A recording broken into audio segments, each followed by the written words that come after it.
Good morning. आज Sunday आहे आणि संकष्टी चतुर्थी पण आहे. म्हणून टिटवाळ्याला गणपती बाप्पाच्या दर्शनाला जायचं ठरवलं. सकाळी लवकर उठलो आणि ट्रेनने टिटवाळ्याला गेलो. सकाळी लवकर गेल्यामुळे आमचं दर्शन खूप छान झालं आणि जास्त गर्दी नाही मिळाली. बाप्पाची मूर्ती पाहून खूप छान वाटलं. मन प्रसन्न झालं. आपल्या सगळ्यांना हे वर्ष खूप छान जावं हीच बाप्पाच्यांनी प्रार्थना केली. मंदिराच्या बाजूला एक एक्झिबिशन आणि प्रेझेंटेशन हॉल होता.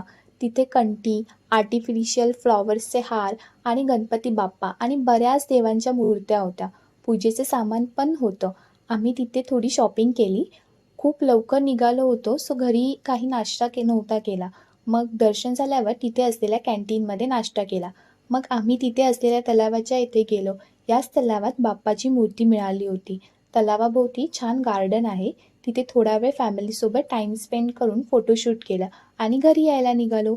विचार केला की ऑटोने रोजच ट्रॅव्हलिंग होतं, मग घोडागाडीने जायचं ठरलं.